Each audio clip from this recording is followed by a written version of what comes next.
کہانی حصہ ایک اس سفر کی شروعات۔ ایک ہرے بھرے اور خوبصورت جنگل میں علی نام کا ایک تجسس بھرا 7 سال کا لڑکا رہتا تھا جسے مہم جوئی بہت پسند تھی۔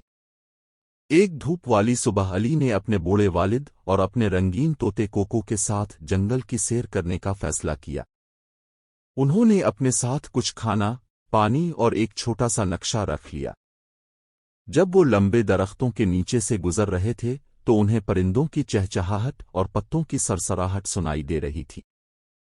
کوکو خوشی سے ان کے اوپر اڑتا جا رہا تھا اور راستہ دکھا رہا تھا۔ اچانک انہیں ایک تنگ سا راستہ نظر آیا جو خوبصورت پھولوں اور رنگ برنگی تتلیوں سے ڈھکا ہوا تھا۔ علی بہت خوش ہوا کیونکہ وہ راستہ کسی خفیہ راستے کی طرح لگ رہا تھا۔ اس کے والد مسکرائے اور بولے، ہر مہم جوئی ہمت سے شروع ہوتی ہے۔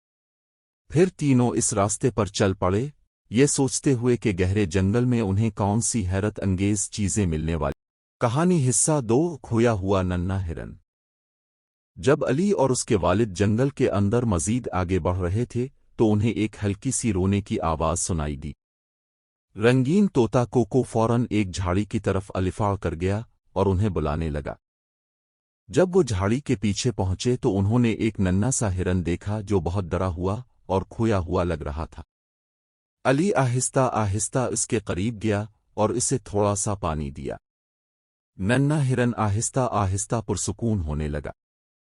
علی کے والد نے کہا کہ انہیں اس ہرن کو اس کے خاندان تک پہنچانے میں مدد کرنی چاہیے۔ کوکو درختوں کے اوپر الفاڑنے لگا اور ہرن کی ماں کو تلاش کرنے لگا۔ کچھ دیر بعد کوکو واپس آیا اور انہیں ایک سرسبز گھاس والے میدان کی طرف لے گیا۔ وہاں پہنچ کر ننھا ہرن خوشی سے دوڑتا ہوا اپنی ماں کے پاس چلا گیا۔ علی کو بہت خوشی اور فخر محسوس ہوا کیونکہ دوسروں کی مدد کرنا اس مہم جوئی کو اور بھی خاص بنا دیتا ہے۔ کہانی حصہ 1 اس سفر کی شروعات۔ ایک ہرے بھرے اور خوبصورت جنگل میں علی نام کا ایک تجسس بھرا 7 سال کا لڑکا رہتا تھا جسے مہم جوئی بہت پسند تھی۔ ایک دھوپ والی صبح علی نے اپنے بوڑھے والد اور اپنے رنگین طوطے کوکو کے ساتھ جنگل کی سیر کرنے کا فیصلہ کیا۔ انہوں نے اپنے ساتھ کچھ کھانا، پانی اور ایک چھوٹا سا نقشہ رکھ لیا۔ جب وہ لمبے درختوں کے نیچے سے گزر رہے تھے تو انہیں پرندوں کی چہچہاہٹ اور پتوں کی سرسراہٹ سنائی دے رہی تھی۔ کوکو خوشی سے ان کے اوپر اڑتا جا رہا تھا اور راستہ دکھا رہا تھا۔ اچانک انہیں ایک تنگ سا راستہ نظر آیا جو خوبصورت پھولوں اور رنگ برنگی تتلیوں سے ڈھکا ہوا تھا۔ علی بہت خوش ہوا کیونکہ وہ راستہ کسی خفیہ راستے کی طرح لگ رہا تھا۔